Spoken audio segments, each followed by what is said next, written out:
덴마크의 그 유명한 실존주의 철학자 키에르 케고르라는 사람이 있습니다. 이분이 쓴 글 가운데 이런 내용이 있습니다. 방송실 PPT 올려주시기 바랍니다. 이 키에르 케고르라는 이 철학자인데요. 이분이 한 말 가운데 교회에 출석하는 성도들이 집 거위와 같다. 교회에 출석하는 성도들이 집 거위와 같다. 거위는 원래 하늘을 날도록 그렇게 되어 있는데 이 집 거위가 되면은 날아다니질 못한다는 겁니다.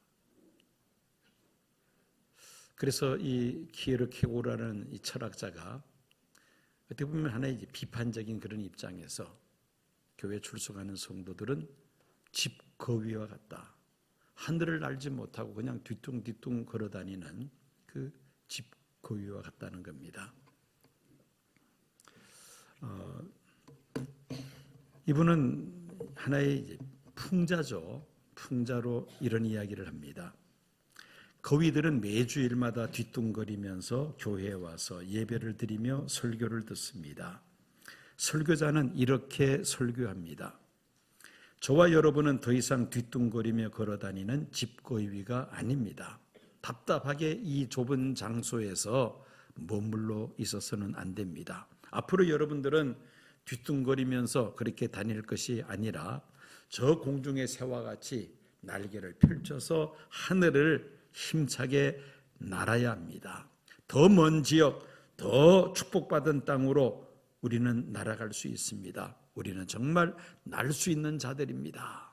그렇게 주일마다 이 거위들에게 설교를 했다는 겁니다.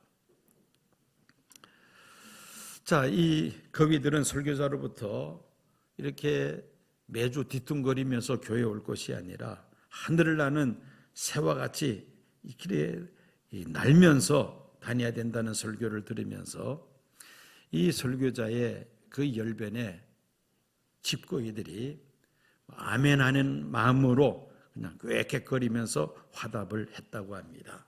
그런데 매주 똑같이 예배를 마치고 집으로 갈 때는 또다시 줄을 맞춰서 뒤뚱거리면서 걸어갔다는 겁니다.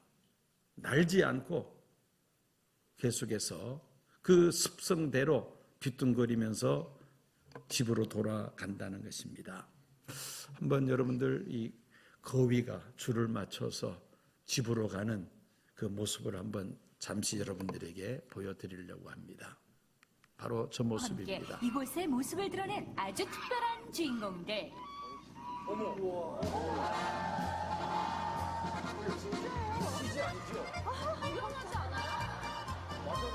하늘을 날지 못하고 저렇게 일렬로 줄을 맞춰서 횡단보도로 거위가 길을 지나가는 그런 아주 참 희한한 장면입니다. 경보라도 하듯 목청껏 소리를 내며 무사히 횡단보도를 건너는 거위들. 게다가 지나가던 차량들은 약속이라도 한 듯 거위가 무사히 건널 때까지 기다린 뒤에야 다시 출발하는데요.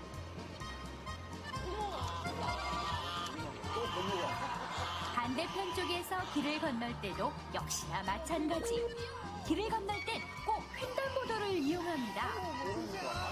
이렇게 두 눈으로 똑똑히 지켜본 결과 우리나라엔 거위를 위한 횡단보도가 있다는 제보와 일치하기.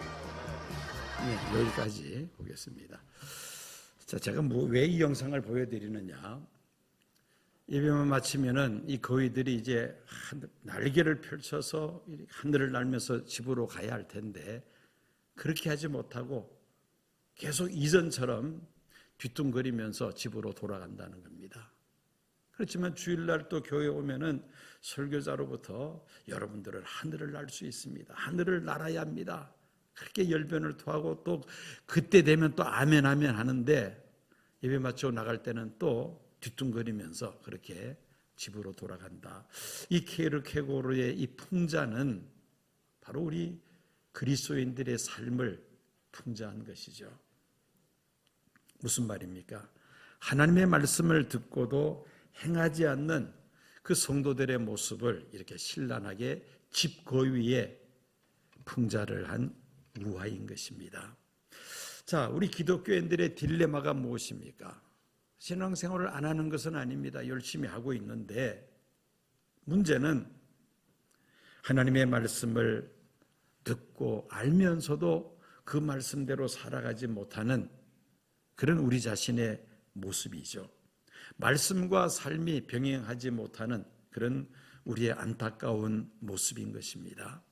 그래서 늘 마음으로 괴로워합니다. 그 정도가 심해지면은 나중에는 무감각해집니다. 처음에는 이래서는 안 되지라는 그런 죄책감도 가집니다만은 이게 빈도수가 자꾸 늘어나면은 그 다음부터는 감각이 무뎌지죠. 말만 하고 행동은 하지 않는 것에 대해서 아무런 죄책감이나 또 죄의식을 가지지 않게 된다는 것입니다. 우리가 신앙의 기초를 다지는 데 있어서 우리가 주일을 성수하고 주일 예배를 빠지지 않는 것 참 중요합니다. 또 성경을 많이 읽고 또 설교도 예배 시간에 많이 듣는 것 중요합니다.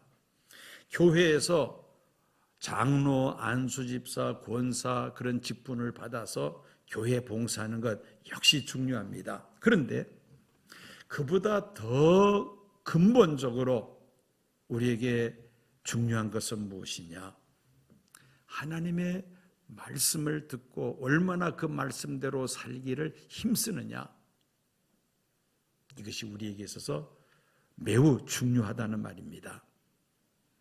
여러분, 미국은 영국에서 청교도들이 신앙의 자유를 찾아 이제 이주해서 세운 나라가 미국이라는 나라입니다. 그런데 이 미국에 정말 그 아픈 그런 그 상처가 있습니다. 뭐냐면은 남북 전쟁이죠. 우리나라 6.25처럼 미국에 내란이 일어난 겁니다. 북군과 남군의 전쟁이었죠. 그 전쟁이 왜 일어났느냐? 그 남북 전쟁의 배경을 살펴보면은 이렇습니다. 18세기 미국의 농장들과 기업가들이 노예 상인으로부터 값싸게 저 아프리카 흑인들을 노예로 사들이기 시작합니다. 그리고 저 노예들의 노동을 착취하죠. 노예 상인들은 아프리카 마을들을 습격해서 흑인들을 쇠고랑에 채워서 강제로 노예선에 타게 합니다. 노예선은 이렇게 생겼습니다. 저렇게 큰 배인데 그 배 아래쪽에는 많은 노예들을 실을 수 있는 그런 공간이 지하에 배 밑에 만들어져 있습니다. 여러분 한번 보십시오. 저렇게 수송했다는 겁니다. 사람들을 쇠사슬에 메어서 저렇게 층층을 만들어서 저 속에 사람들을 집어넣고 운송을 했다는 겁니다. 물건 취급하는 것이 사람 취급하는 게 아니죠. 저렇게 수송하면서 어떤 때는 50%가 사망하는 그런 일도 있었다고 합니다. 질병이 돌기도 하고요. 몸이 약한 사람들은 견디지 못하고 저 속에서 이제 죽는 그런 일들이 발생했다는 겁니다. 얼마나 비인간적인 그러한 처사입니까? 이렇게 이제 미국으로 이 노예들을 압송하면은 그 다음에 노예 시장에 내다 팝니다. 부모와 자녀들이 완전히 분리되어서 팔려나갑니다. 또 부부간에 역시 마찬가지로 따로따로 팔려나갑니다. 가족이 완전히 깨지고 말죠. 일부는 성폭행당하고 일부는 일하다가 죽기도 합니다. 하나님을 경외한다는 그 믿음의 기초에 세워진 이 미국이라는 땅에서 이런 비인간적인 일이 자행이 되었다는 것이죠. 인권을 무참히 짓밟는 그런 만행이 자행되었던 겁니다. 이 미국의 뼈아픈 그러한 그 역사입니다. 그 결과 1860년에 남북전쟁이 일어납니다. 노예제도를 반대하는 북군, 그리고 노예제도를 찬성하는 남군과의 이 전쟁이, 내란이 일어났다는 겁니다. 미국 전체가 피로 물듭니다. 1차, 2차 세계대전, 또 한국 6.25 전쟁, 그리고 월남전, 기타 전쟁에서 죽은 미군들의 숫자들보다 이 남북 전쟁에서 죽은 군인들의 숫자가 훨씬 더 많다는 겁니다. 얼마나 죽었느냐? 약 60만 명의 병사들이 이 남북 전쟁에서 죽었다는 것입니다. 사람은 하나님의 형상을 따라 만들어진 가장 소중한 존재이죠. 범죄하고 타락하여 멸망할 수밖에 없는 우리들을 구원하시기 위하여 하나님은 예수님을 세상에 보내셨고, 예수님은 우리의 죄값을 대신 치르시기 위하여 십자가에 피 흘려 돌아가심으로 누구든지 자신의 죄를 회개하고 예수를 영접하면 우리 죄가 용서함 받고 하나님의 자녀가 되고 영생을 얻는 이 복된 길을 하나님께서 열어주셨습니다. 그만큼 하나님은 우리 사람들을 사랑하신다는 것이죠. 하나님의 형상을 따라 지음받은 참 온천하보다도 귀한 존재라는 말씀입니다. 그런데 기독교 정신을 가지고 세운 이 나라가 이렇게 씻을 수 없는 그런 큰 죄를 저질렀다는 것이죠.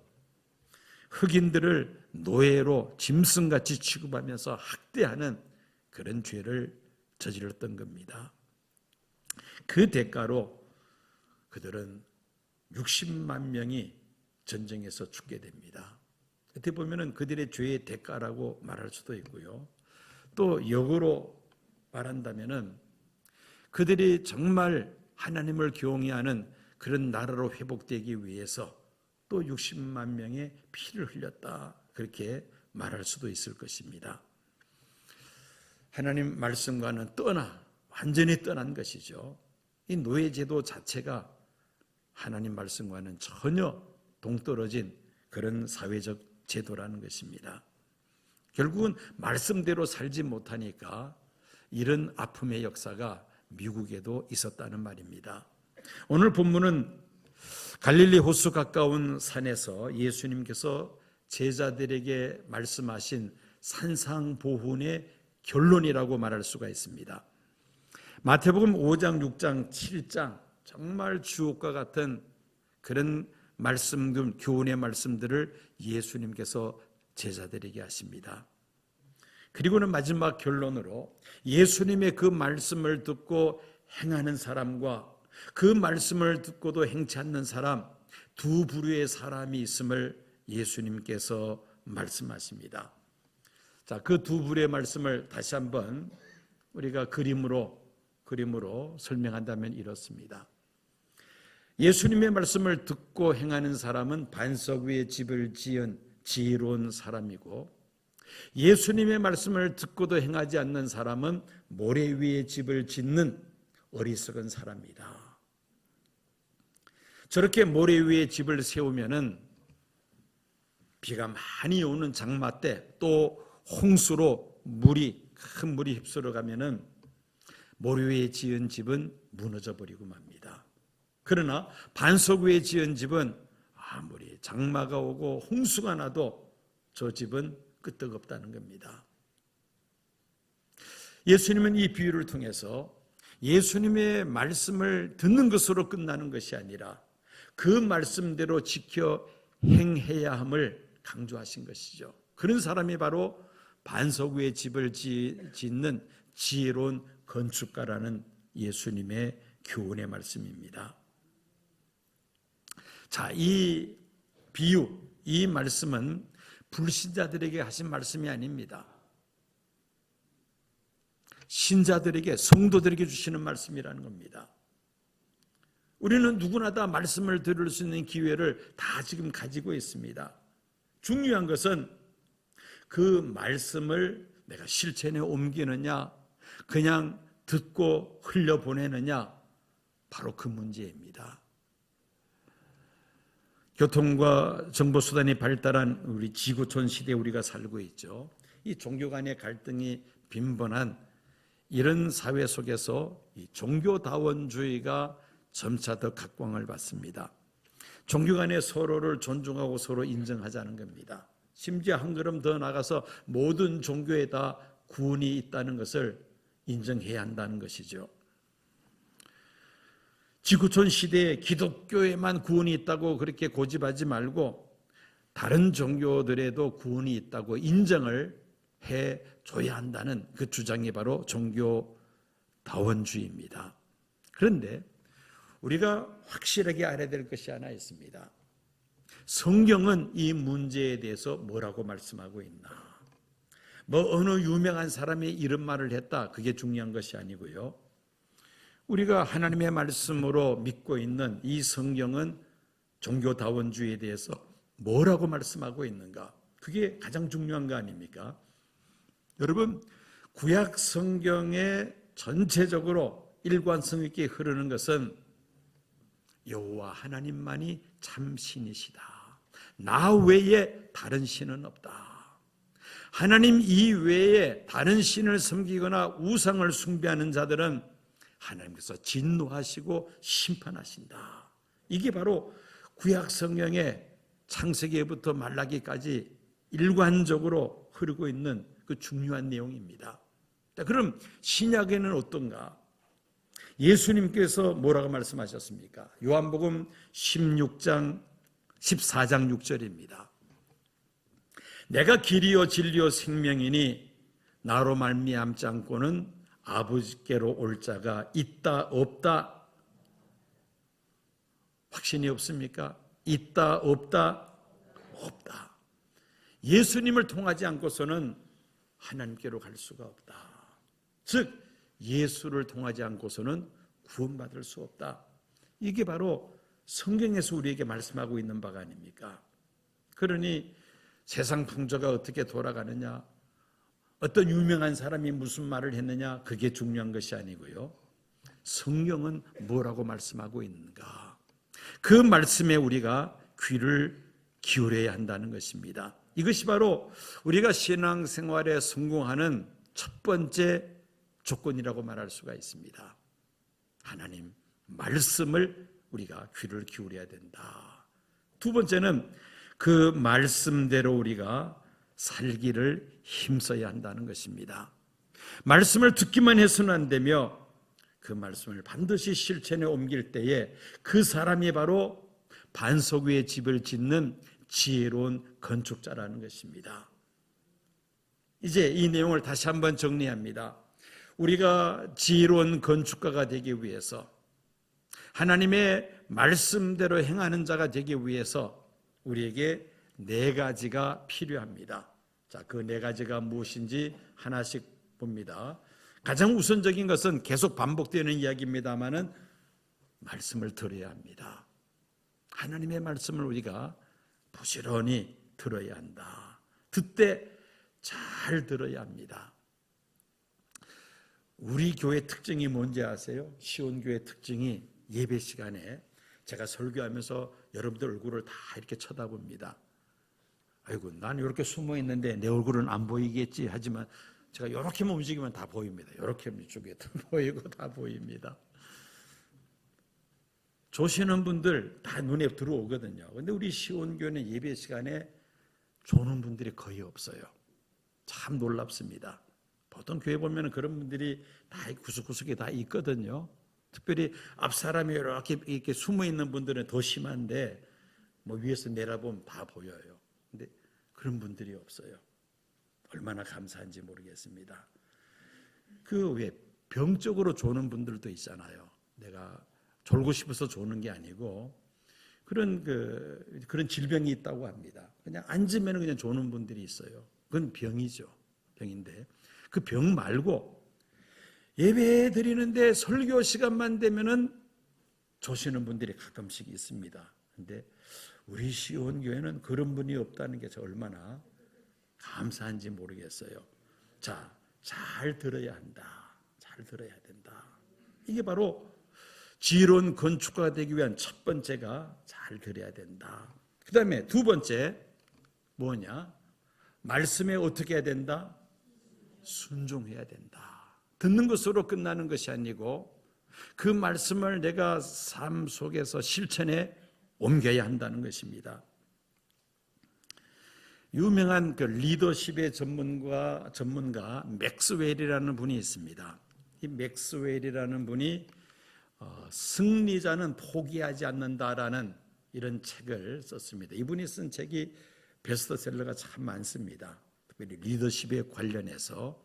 그런데 이 승리자는 포기하지 않는다라는 이 책 속에서 순종의 원리 6가지를 그가 설명합니다. 순종의 원리 6가지. 그런데 이 순종의 원리 6가지를 이제 설명할 때 무엇을 근거로 해서 이야기를 하느냐? 예수님께서 가나 혼인 잔치에 가셔서 물을 무엇으로 만드시는 기적을 일으켰습니까? 포도주로 만드는 기적을 예수님이 행하셨잖아요. 그 사건을 배경으로 해서 순종의 6가지 원리를 이렇게 그는 정리해서 설명합니다. 첫째는 당신이 적절한 상황이 있지 않을지라도 순종하라. 적절한 상황이 아닐지라도 주님의 말씀이라면 순종하라. 조금 전에 말씀드린 그 혼인잔치에서 포도주가 다 떨어졌어요. 손님이 너무 많이 와가지고 준비된 포도주가 다 떨어졌습니다. 유태인들은 이 잔치할 때에 음료수로 포도주가 굉장히 중요한 역할을 하는데 그게 끊어진 것은 손님들에 대한 예의가 아니죠. 그때 예수님이 그 하인들에게 뭐라고 하십니까? 물을 떠다가 갖다 부으라고 말씀하시죠. 물을 떠다가 그 항아리에, 빈 항아리에 물을 부으라. 여러분, 이거 납득이 됩니까? 전혀 납득이 안 되죠. 이해가 되지 않습니다. 자, 적절한 상황이 있지 않을지라도 주님의 말씀이면 순종하라. 내 머리로 이것저것 따지고 계산하지 말고 주님의 말씀이니까 그저 무조건 순종하겠습니다. 그게 바로 순종이라는 겁니다. 두 번째, 문제점이 많더라도 순종하라. 문제점. 빈 포도주 항아리에 물을 갖다 쏟아부으라. 이거 뭐 문제가 많아도 이게 아주 심각한 문제죠. 물이 포도주로 변한다는 것은 상상할 수도 없는 이야기 아닙니까? 예수님의 그 말씀이 문제점이 많지만은 하인들이 순종할 때 기적이 나타났다는 거 아닙니까? 그래서 문제점이 많더라도 순종해야 한다. 세 번째, 당신이 격려받지 못하고 있을지라도 순종하라. 그 분위기 자체가 내가 칭찬받고 격려받고 인정받는 그런 상황이 아니라 할지라도 주님이 말씀하시면은 무조건 그 말씀에 순종해야 한다는 것입니다. 네 번째, 당신의 신앙생활의 연륜이 짧을지라도 순종하라. 지금 그 하인과 예수님과의 만남은 아마 첫 만남인지도 모릅니다. 왜냐하면 예수님이 이제 3년 공생애를 시작하는 그런 상황 아닙니까? 아직까지 예수님에 대해서 소문이 나 있지 않는 그런 상황입니다. 이 하인들은 예수님이 어떤 분인지도 아마 전혀 모르는 상태였을 거예요. 아이고, 내가 교회 나온 지 이제 뭐 얼마 되지도 않았는데 내가 그런 일을 어떻게 해요? 신앙의 연륜 생각할 필요 없다는 겁니다. 주님의 말씀이라면은 그저 무조건 순종해야 한다. 또 다섯 번째, 아직까지 어떤 영적 체험이 없더라도 순종하라. 예수님이 행하시는 기적을 이 하인들이 몇 번 봤으면은 그럼 이렇게 하면 되겠지라고 기대할 수 있는데 전혀 그런 상황이 아니지 않습니까? 기적을 체험하지를 못한 그런 초면의 상태에서 그럼에도 불구하고 그 하인들은 순종합니다. 마지막 여섯 번째, 전 과정을 충분히 이해하지 못하고 있더라도 순종하라. 다 좋습니다. 첫 번째에서 다섯 번째까지 다 충족 안 시켜도 좋습니다. 그렇지만은 그래도 이렇게 하면 이렇게 된다 과정이라도 설명해 줘야 되지 않습니까? 만약에 하인들이 그렇게 질문을 던질 수도 있겠죠. 도대체 물을 떠서 어떻게 하라는 겁니까?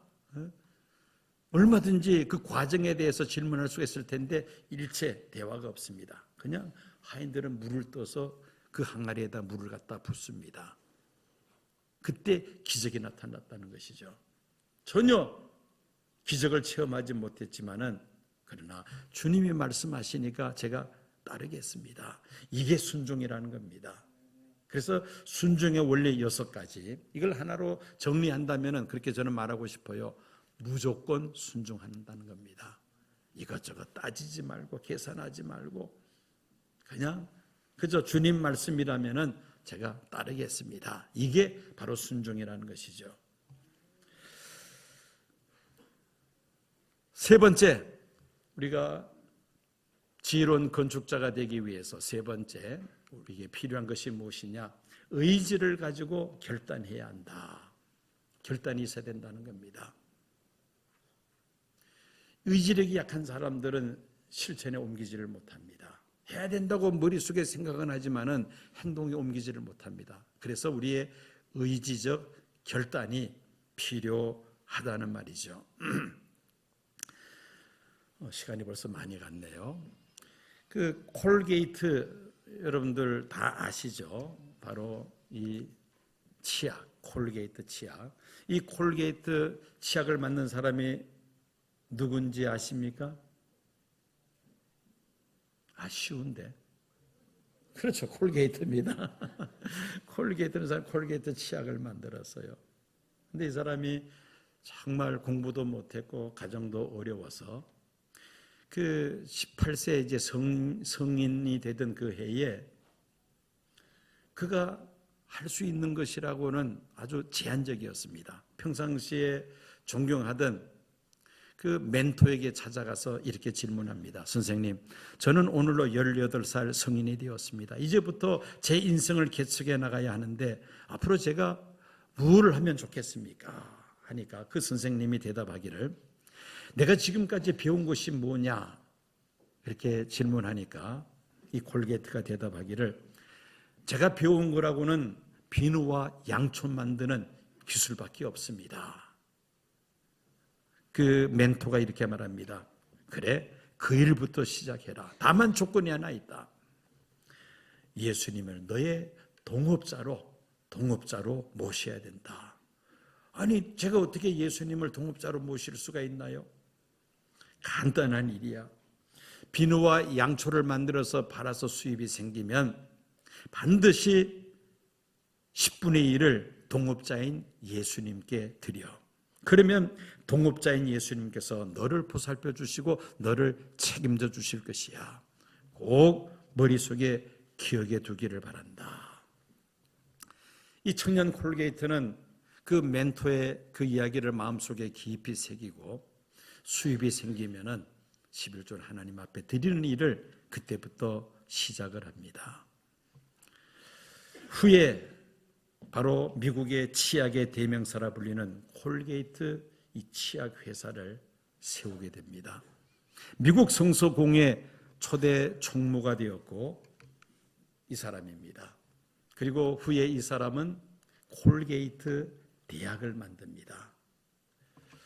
그의 성공 비결은 딱 한 가지입니다. 그 멘토의 이야기를 듣고 결단을 하죠. 근데 그 결단은 성경 말씀에 근거한 결단입니다. 예수님을 동업자로 모시고 11조 생활을 철저하게 시작했다는 겁니다. 그래서 그가 크게 성공합니다. 결단이 있어야 된다. 의지적 결단이 있어야 된다는 겁니다. 머릿속에 여러 가지 지식만 가지고는 안 됩니다. 행동으로 옮기는 결단이 있어야 된다. 그리고 마지막으로 네 번째로 성령의 도우심을 우리가 구해야만 합니다. 내 힘과 내 의지만 가지고 내가 하나님 말씀대로 살고자 노력하다 보면은 실패할 때가 참 많습니다. 그래서 하나님은 누구를 우리에게 보내주셨어요? 성령 하나님을 보내주신 겁니다. 내 의지와 내 힘만 가지고서 우리가 믿음 생활을 바로 할 수 있으면 굳이 성령님이 오실 필요가 없죠. 내 힘으로만 되지 아니하니까 보혜사라는 말은 돕는다는 말입니다. 우리를 도와주시는 성령님으로 말미암아 우리는 주님의 말씀을 삶 속에서 실천에 옮길 수 있는 그런 신앙생활이 가능하다는 것입니다. 그래서 네 번째로는 성령의 도우심을 받아야 한다. 여러분, 우리가 예배 마치고 식사하고 또 이제 셀 예배를 드립니다. 소그룹. 주일 강단에서 선포되는 그 말씀을 가지고 소그룹에서 서로 받은 은혜를 나누며 작은 목표를 세우죠. 그리고 그 다음 주일 모이면은 지난주 세운 그 말씀, 그 목표를 가지고 어떻게 살았는가 서로 삶을 함께 나눕니다. 말씀과 삶이 함께 균형 잡힌 건강한 신앙생활, 즉 반석 위에 집을 짓는 지혜로운 건축가가 되기 위하여 우리는 오후에 셀 예배를 드립니다. 그래서 여러분들 셀 예배 꼭 참석하시기 바랍니다. 마치 새가 두 날개를 펼쳐서 하늘을 비상하듯이 우리는 주일 예배라는 한쪽 날개와 또 셀 예배라는 또 다른 날개, 이 두 날개를 가지고 우리가 말씀과 삶이 함께하는 건강한 신앙생활을 감당할 수 있다는 것입니다. 오늘부터 이제 알파가 시작이 됩니다. 여러분, 알파라는 프로그램이 어떤 것인가? 마지막으로 이 그림 하나를 보여드리겠습니다. 바로 이 그림입니다. ALPHA, 이게 알파라는 영어 스펠링인데 그걸 이제 하나씩 풀어서 이제 한 겁니다. 누구든지 올 수 있습니다. 웃으면서 배웁니다. 함께 음식을 나눕니다. 서로 섬기면서 돕습니다. 무엇이든지 물어볼 수 있습니다.